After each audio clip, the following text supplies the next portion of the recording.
Kini rumah tangga Natalie Holscher dengan Sule sedang berada di ambang perceraian. Diketahui sebelumnya rumah tangga Natalie Holscher dengan Sule juga dikabarkan retak. Melalui kuasa hukumnya, Natalie Holscher telah mendaftarkan gugatan cerainya di Pengadilan Agama Cikarang.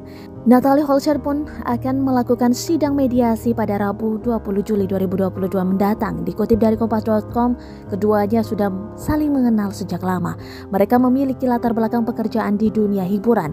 Natalie dan Sule bertemu pada 2012 karena urusan pekerjaan. Keduanya pun sempat hilang kontak dan akhirnya bertemu kembali pada Juni atau Juli 2020 lalu untuk membuat konten YouTube. Kolaborasi di antara mereka pun membuat keduanya semakin dekat. Sule rajin melakukan panggilan video atau video call dengan Natalie sebulan setelah kolaborasi dan mendapat nomor. Saat itu Natalie menegaskan arti hubungannya dengan Sule. Ia ingin mencari sosok pria yang benar-benar serius dengannya. Pada 22 September 2020 lalu, Sule juga menjadi saksi Natalie memilih untuk mualaf. Natalie mulai yakin dengan Sule saat ayah Rizky Febian itu menunjukkan keseriusannya. Sule kemudian melamar Natalie pada 30 September 2020 di hadapan Andre Taulani. Saat itu, Sule juga berjanji tidak ada wanita lain selain Natalie. Pada 15 November 2020, Sule dan Natalie meresmikan hubungan mereka dalam ikatan pernikahan. Acara tersebut berlangsung di Samara Resto, Jati Sampurna, Bekasi, Jawa Barat. Sule menyerahkan mahar berupa seperangkat alat sholat, emas 75 gram, dan uang 200 juta rupiah.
Terima kasih sudah nonton.